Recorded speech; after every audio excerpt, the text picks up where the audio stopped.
Welcome to another exciting episode of CIS 2252.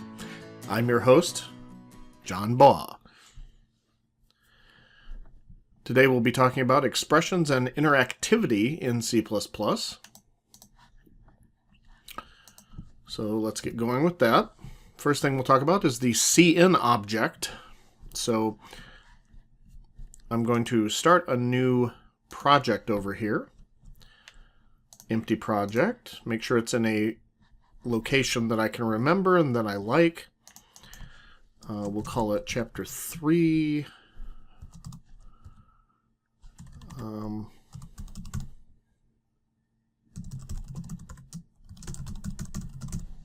Interaction expressions. And of course, right-click, add new item. We will add this C++ source file here. I'll call it main.cpp. You could really call it whatever you want, pretty much. And we'll give it the skeleton code. Right here. Good.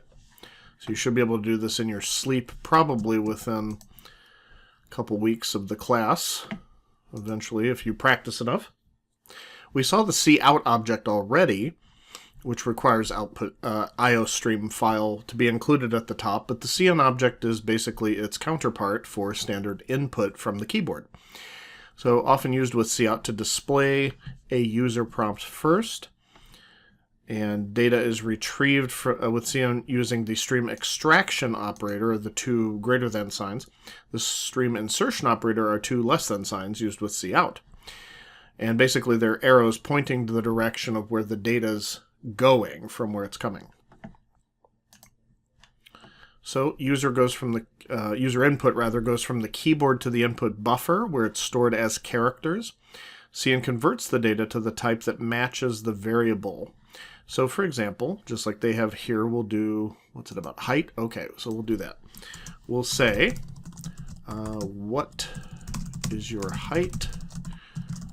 And then we have to have a variable to store the data in. So you'll notice the stream extraction operator, or insertion operator right here, you'll notice that the data is going from right to left, really, in the way that it's heading toward the console, if we think of this as a representative of the console.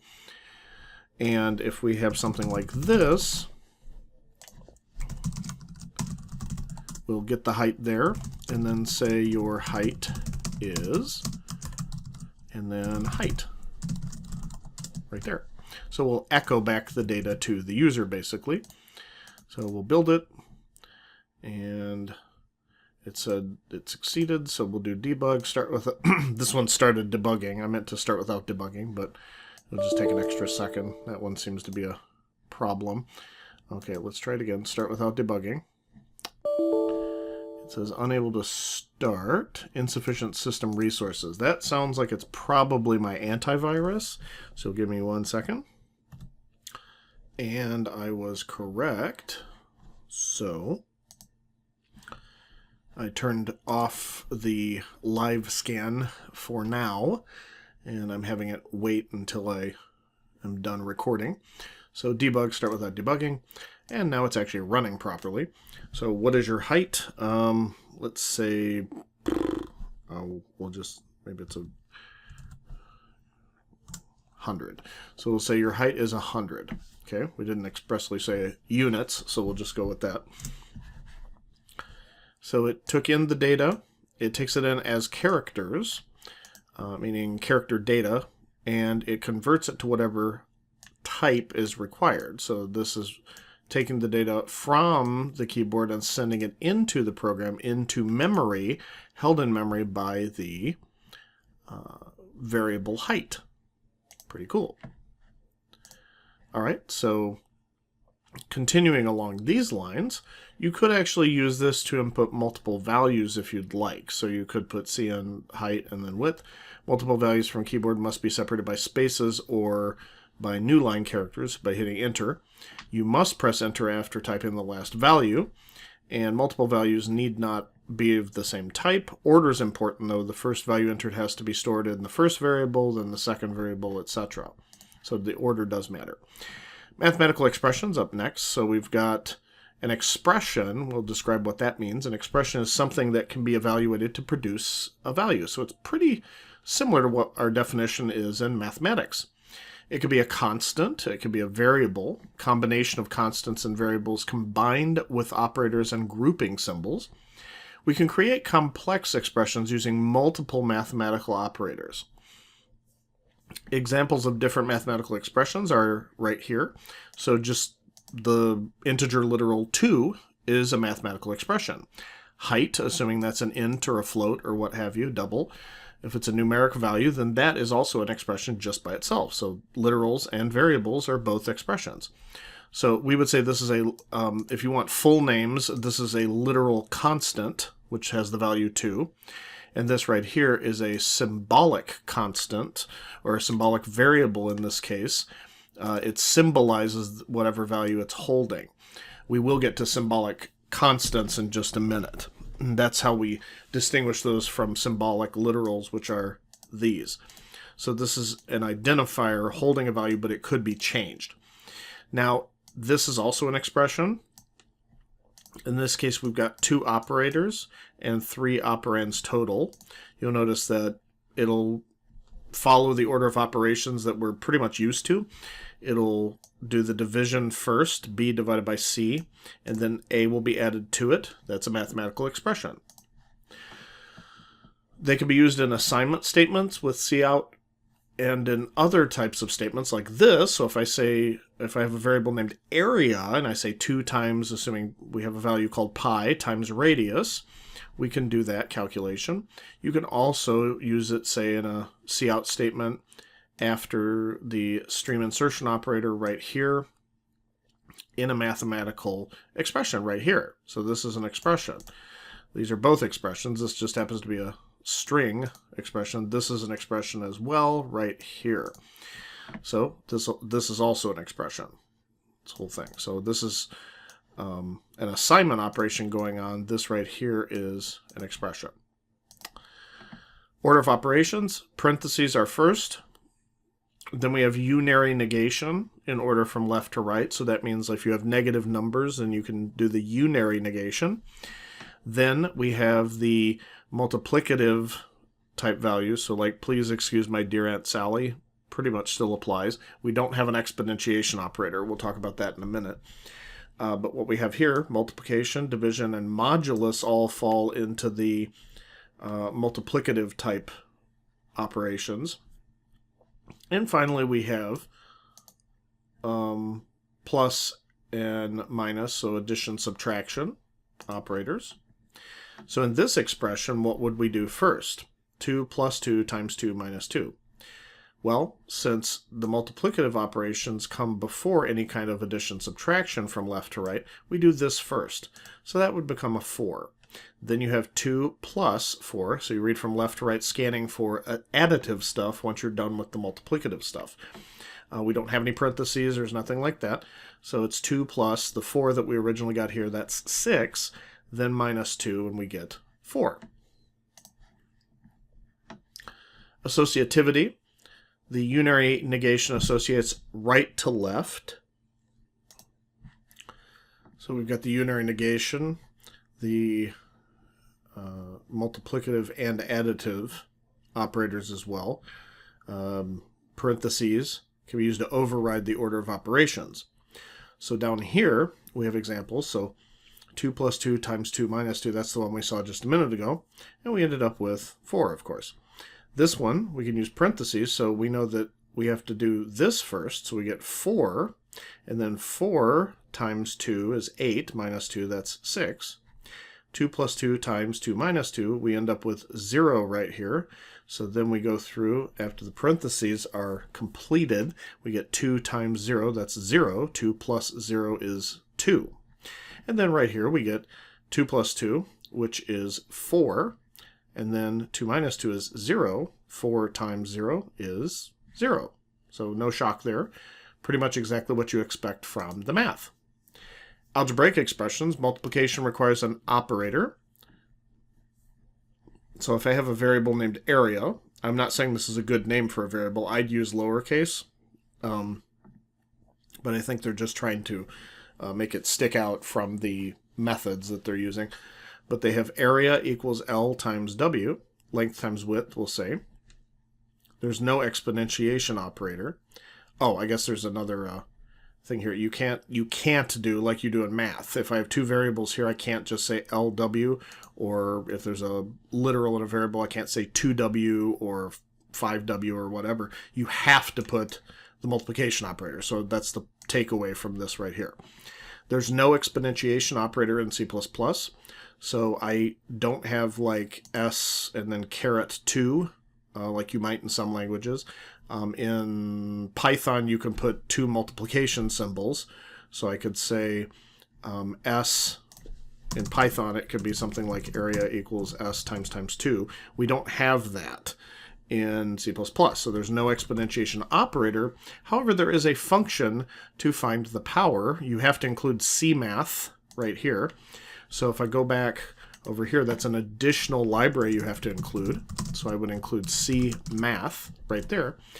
And if I say, we'll say base num equals 2, and then I'll say, actually I'm going to say exponent. I'll say exponent equals 2. And then I'm going to have result, which I'm not going to set to a value just yet. After they do all this height stuff, let me set result equal to result equal to power. It's going to be, say, 5 to the exponent. Okay, you could put 5 comma 2. That's fine too. And then we'll say result is, and then result. Okay, well, oops, that is not what I wanted. We will run right here. And it goes through the height stuff again, so we'll just say 500. It says my result is 25 because I took 5 to the power of exponent, which is 2. Now, both of these could be literals. So I could put 5 comma 3, right? I get 125, right? I could make one of these, I could even though this isn't right, I could say the base, and then set this as base up here. Base to the power 3, so 2 to the power 3, so I would get 8, right? So the result is 8. Okay. So anything you want, as long, you can even use like fractional stuff here, but that's basically how that works. You have base comma exponent.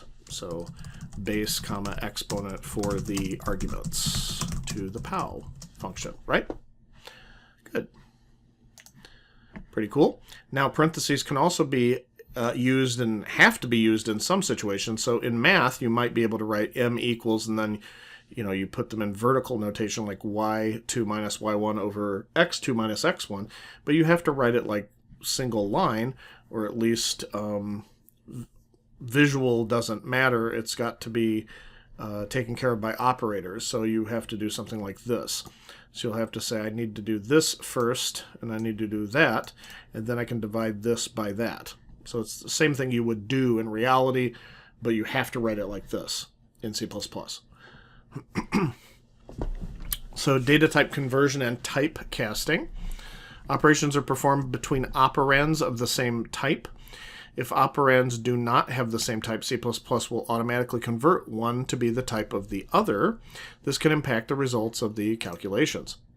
So the hierarchy of data types, long, double, double, float, unsigned, long, long, int, long, long, int, unsigned, long, int, unsigned, int, and int. These are ranked by the largest number they can hold.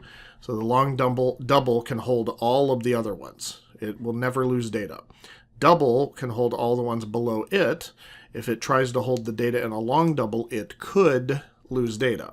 Float can hold everything under it, but float would lose data if you tried to store, say, a double inside of it.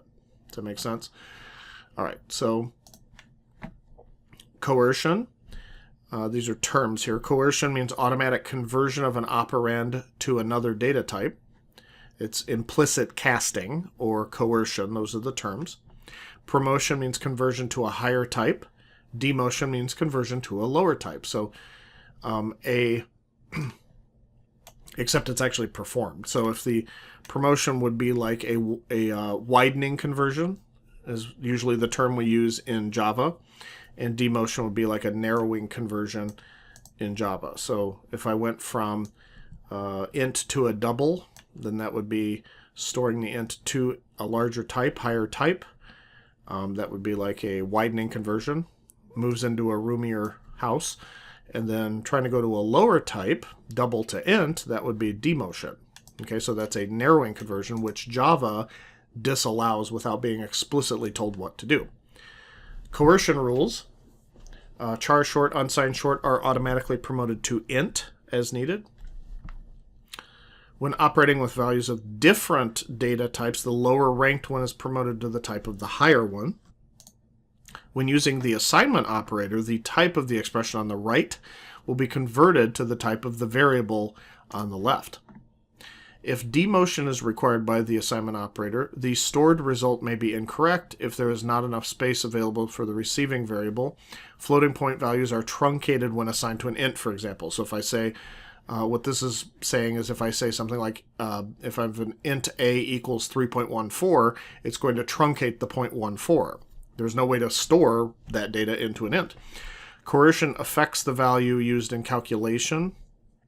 It does not change the type associated with a variable. So if I said something like int a equals b, and b just happens to be a float, it doesn't convert b to a float.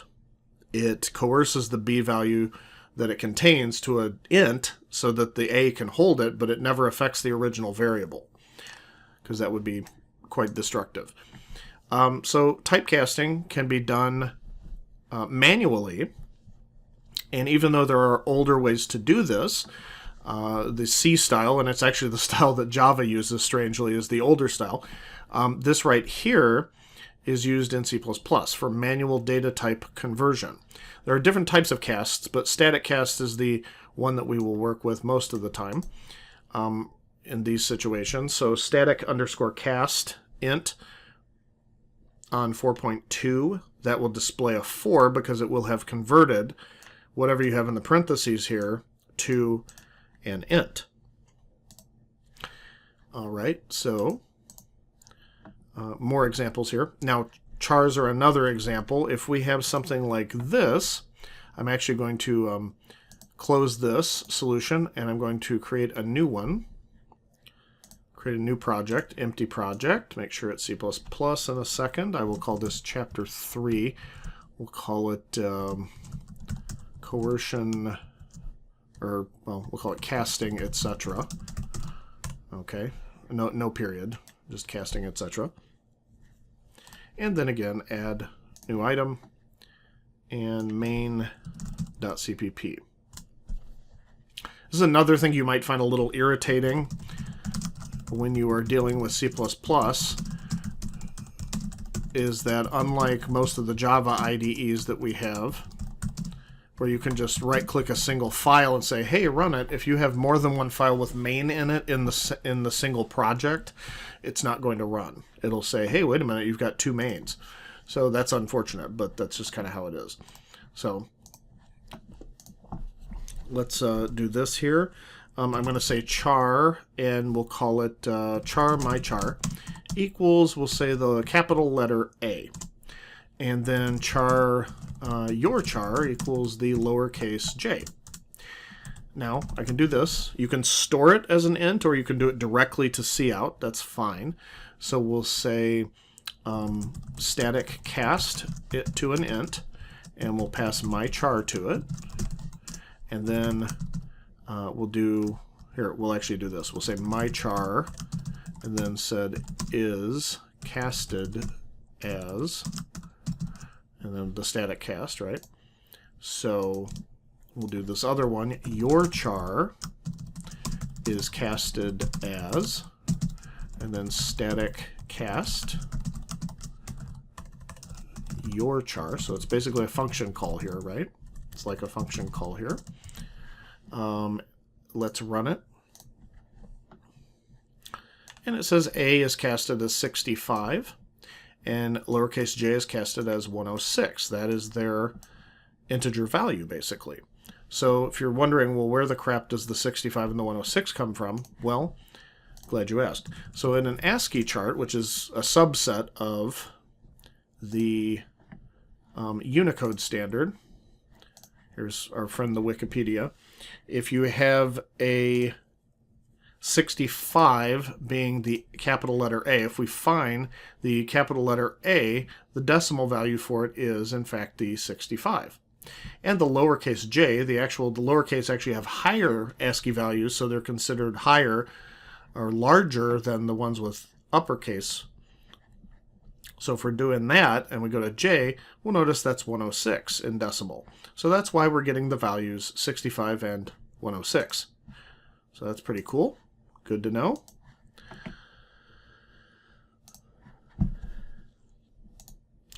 So you can cast expressions like area divided by 500. You can cast specific single variables right here and then perform some sort of operation on them, and it still returns a value. So you use it wherever you need to perform the cast. And these are the older style casts. So you've got the int volume 1, int volume 2, and let's say int volume 1 is casting the int or casting volume to an int. This is a C-style cast. It'll still work, but it actually doesn't have as many safeguards built into it as far as like things like exception handling and things like that. But we'll get to exception handling way later in the course. Int vol 2 equals int volume, so that's calling it like a function. That's pre-standard C++, so before there were ever any standards in C++, you could do this, and before there was even a C++, you could do that. And so since it's backwards compatible, you could technically do both of these, but static cast is considered the current standard for doing these types of conversions. Overflow and underflow. So these occur when assigning a value that's too large, which is overflow, or too close to 0, so really, really precise, like really, really small value. It could cause an underflow held in the variable. This occurs when with both int and floating point data types. For example, a short can only hold a value up to about here, right? If it's a regular short, it can hold about 65,000, I think 65,535 values. One of those values is 0. So if you do something like this, if you take in, or if you have the number that's set to this, that's the largest value it can hold, okay? So that is the largest value that a short can hold. If I say num equals num plus 1, meaning I'm trying to increase it past that point, it'll actually wrap around all the way to its lowest number, and then it'll give you this. So negative 32,768. So that's not bueno. Different systems handle the problem differently. They may display a warning or error, stop the program, continue execution with the incorrect value. Using variables with appropriately sized data types can minimize this problem. Up next, we have named constants. So the named constants, or constant variables, it's kind of seems like a misnomer, constant variables, but variables whose context cannot be changed during the program, or content rather, cannot be changed during program execution is what a constant is. So used for representing constant values with descriptive names. So we call them named constants. And over here we have two constants. One is a double, one is an int. You'll notice the use of the keyword const in front of the data type. Okay, very important. In Java, we would use the keyword final. And in C++, we use the keyword const. Okay, so keep that in mind. Same thing for C# uses the keyword const. Okay, so you've got const double, and then the tax rate equals 0.0775. So we would say now this is a named constant, tax rate, and we have the literal constant over here that we literally typed. Same thing down here, literal constant 50. And symbolic constant or named constant num states. You'll also notice name-wise, they're picking interesting identifiers. So is this required? Do you have to put all uppercase letters with an underscore in between? The answer is no. You could use regular variable names that we do with camel case and things like that. But it is a convention that a lot of developers use to do all caps with underscores to separate words. So with all caps, you can't really distinguish between when words end and begin, so we have to use the underscore to separate them. So with camel case, we don't need the underscores, but with something like this, we do. So I do generally follow this convention. The value of a named constant must be assigned when the variable is defined. Okay, so when you declare the variable, you define it, and you can no longer change its value. So if I have const int class size equals 24, it will be an error if I try to change it later. So over here, if I can comment out these things, and if you're wondering, in Visual Studio 2019, it's if you hold down Control, tap the K, and then tap the C. Okay, and then you can tap the K and tap the U. It's the Control K that puts you in commenting mode. Okay, so Control K, and then if you do C, that means comment, and U means uncomment. But first you have to tap the K. Hold down the Control though. So you can keep holding down the Control. Right? Okay. So I'm going to comment that out, and then what I'm going to do is declare ourselves a little constant down here, or up here, I guess. Up here is fine. So const, we'll call it int, const int tax rate, oops, tax rate, 0.06. Oh, we can't do that with, we have to make it a float, we'll say. So const tax rate is that. And then if I try to change it, tax rate equals 0.07, maybe it got updated, it's going to tell you that expression must be a modifiable L value. So that sounds like kind of a really complex or weird error, but that's what it tells us. Expression must be a modifiable L value. So what does that mean? Well, we know that this thing is a constant, and this thing is a floating point literal, and this thing right here is not modifiable because it's a const. Now what does L value mean? L value means the thing on the left of this operation. L for left. If it said R value, it would be talking about the thing on the right. So they might use some confusing terminology sometime with errors and descriptions, but that's all that means. So you can't change it. I can only change it at compile time right here, right before I, on this same line here while I'm creating it. Okay. Benefits of named constants is they make the program code more readable by documenting the purpose of the constant in the name. So const double tax rate, 0.0775. So you've got a 7 3/4 tax rate in this case. Sales tax equals purchase price times tax rate, so that would find how much do you owe for sales tax. They can improve the accuracy and simplify program maintenance.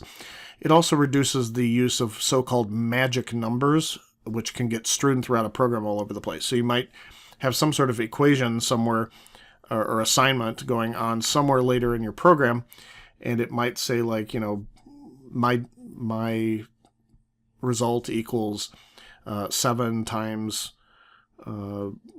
8 times 26 times buffalo or something like that. And you're like, what is the 7, the 8, and the 26 for? What are these things?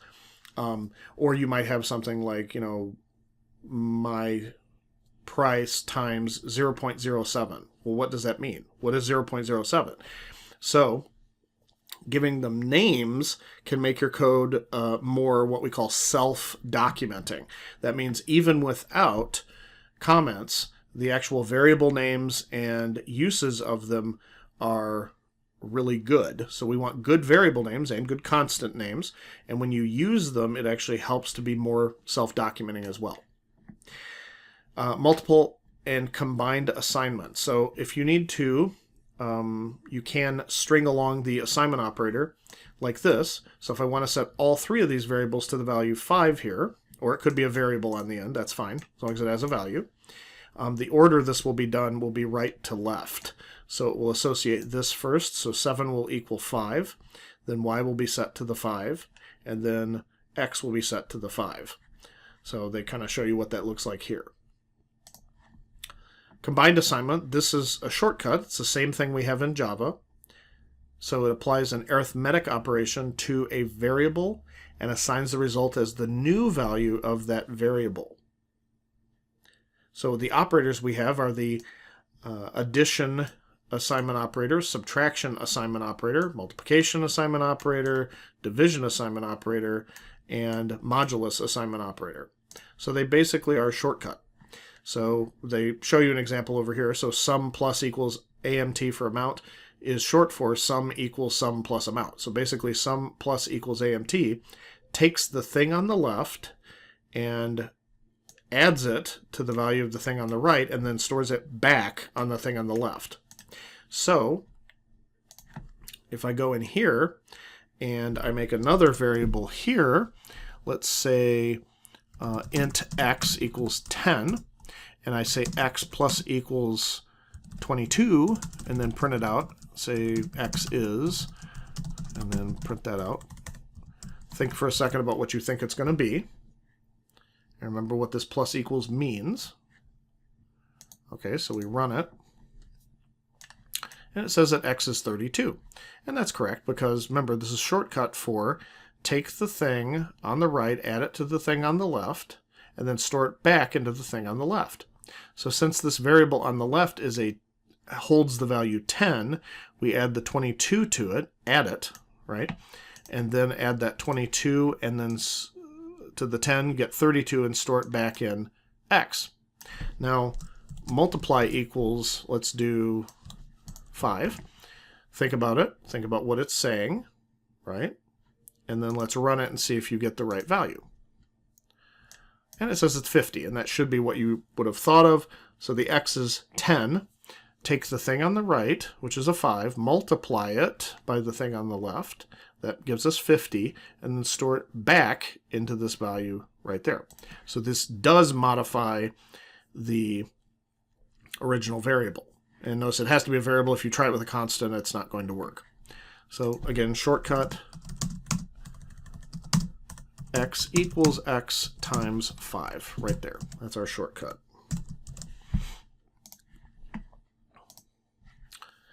And then they're just giving you kind of the rundown. So this is slide 29 in case you're interested, slide 29 in the chapter 3 slides. And it'll give you some of these really good rundown of what you need to do and what happens. Formatting output.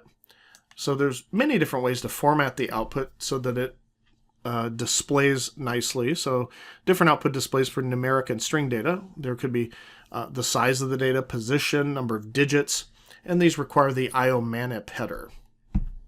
Okay, so in addition to iostream, you have iomanip. So let's actually, I'm going to create another project. So close this guy right here. Or gal, I guess. We'll create a new project, and I'm going to call it Chapter 3, and we'll call it Manipulation, etc. And then we'll right-click, Add New Item, and we'll call it main.cpp, but it doesn't matter. You could call it sausage.cpp, pork chop, broccoli, I don't care. Using namespace standard. Actually, I do care. Please do not turn in porkchop.cpp unless it has to do with a pork chop.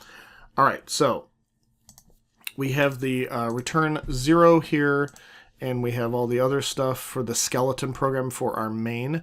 In order to use the manipulators, though, we need iomanip for IO manipulation. All right, let's go here. Some will affect just the next value displayed. So those are called non-sticky or unsticky. Okay, it's a funny name, but that's what it means. It means that they only affect the value they're directly applied to. So setw on x prints a value in a field at least x spaces wide. So at least x spaces wide. It will use more spaces if the specified field is not big enough, the field value. It right justifies the value if it does not require that many spaces. Decimal points and floating point values use a space. All characters and strings, including space characters, also use a space. Some affect values until we change it. So fixed, if you set it to fixed, it will use decimal notation instead of E notation. So it will never, even for really big values, it's not going to try to print it out in the E notation or power notation, right? Set precision, same thing. When used with fixed, the print floating point value uses X digits after the decimal. So X digits after the decimal. Without fixed, print floating value using X significant digits. Rounding is used if X is smaller than the number of significant digits. Okay? So, if we have something like this, if I have int my favorite value, and I say it's, actually, you know what? Let's do a double.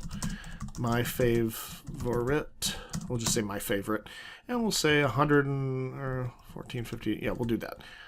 We'll do 14,531.789432. And if I just print it out, my favorite, the system basically, as you'll see here, it just kind of decides for me. So it says 14,531.8. Okay, so it rounds it up, and that's what it does.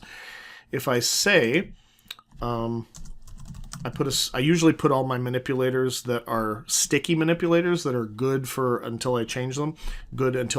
So I put them up here in their own cout statement. So fixed, and then showpoint, right? So right here, I think did we talk about showpoint? I don't remember if we did. Yeah, showpoint. Always print a decimal point for floating point values. This is useful with fixed and set precision. Okay, so let me go back here. Okay, so we'll do set precision. I'm going to set the precision to 3. We'll do that. And then down here, if I have my favorite printed out now, we will see that in fact I do get 3 decimal places, and it prints it out with the fixed 3 decimal places, 789, right? 14531.789, and it does not include the rest of them. If this was maybe a bigger number here, you will notice that it'll actually increase this value, which increases that value, so you'll end up with 0.79, but even though this is a 0, it'll still print it because you told it to set the precision to 3. Let's see what happens if we do set w to, we'll say 15. See what happens there. Now, do you see how this is right justified?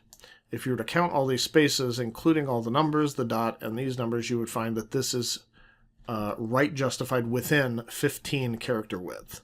Okay, so this can help format stuff on the screen when it's displayed. If you have to have stuff in tabular data or monetary information and things like that, these can be really helpful. So these are sticky, and this is not sticky. Okay. You have to use that before every variable or expression that you're trying to use it in. All right. Left and right, you can actually choose left or right justification. Those are additional manipulators. And they give you some examples. I just gave you an example. I would say go over these to be familiar with them. And this right here, these little caret symbols, the caret symbols don't actually show. They're just saying that's how many you would see these spaces right here instead of caret symbols. There'd be spaces there. Okay. Working more with characters and strings. So a char holds a single character, and a string holds a sequence of characters, Both can be used in assignment statements, and both can be displayed with cout and the stream insertion operator. So right here, reading in a string object, there's actually two ways to do it here. When you're reading a string, it's a little bit different than the other values. The other values are separated by spaces, but with a string, you can actually have spaces in a string. So the question is, well, how do we handle that?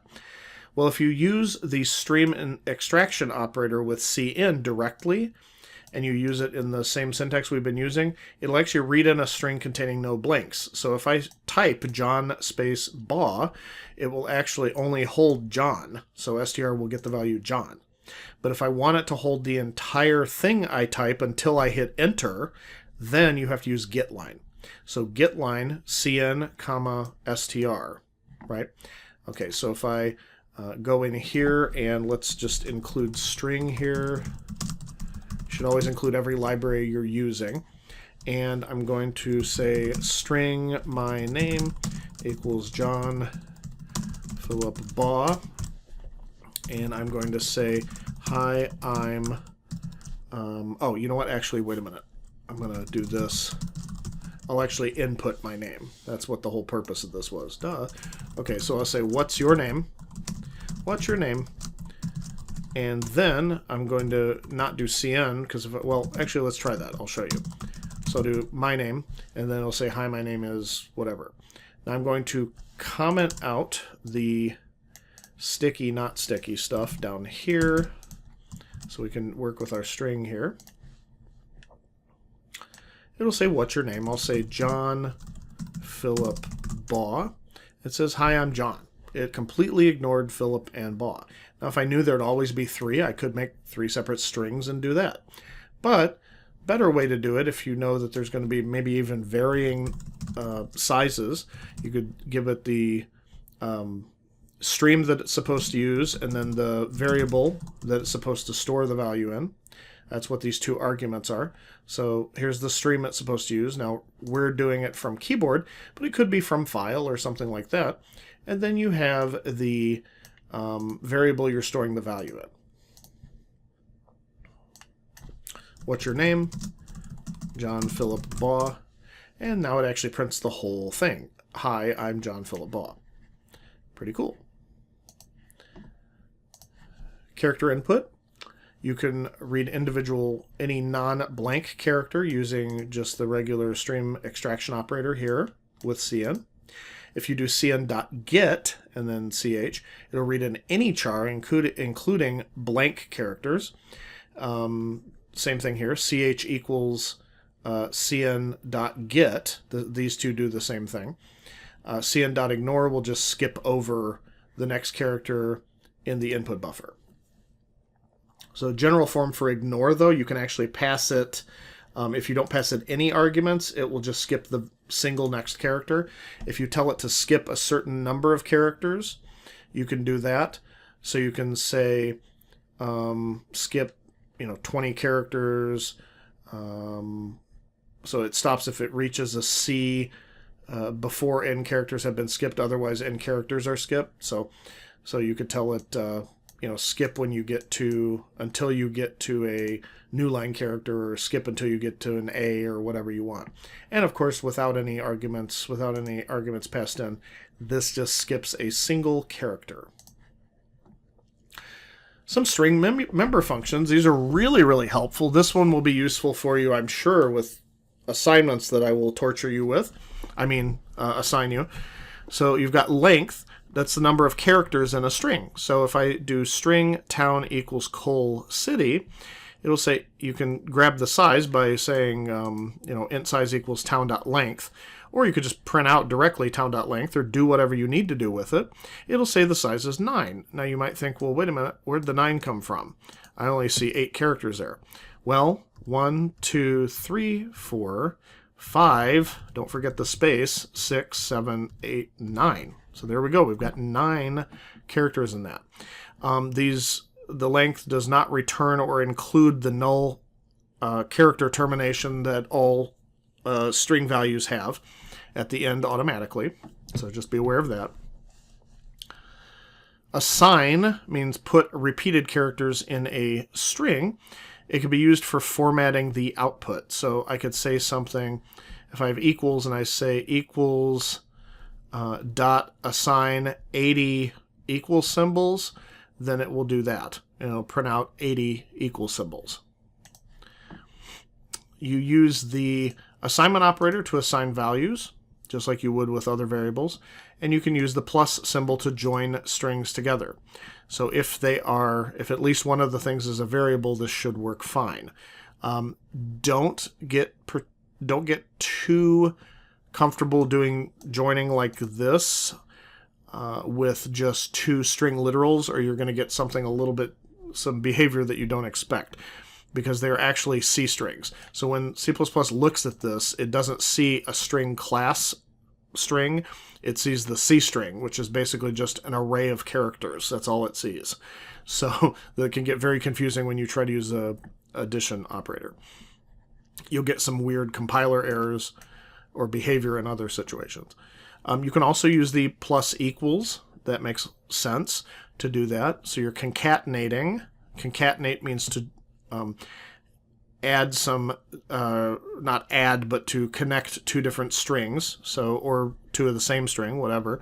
Concatenating a string onto the end of another. So words plus equals food will take tasty, and then it will have hot dog right here. So it'll be tasty hot dog. Tasty with a space, and then hot dog.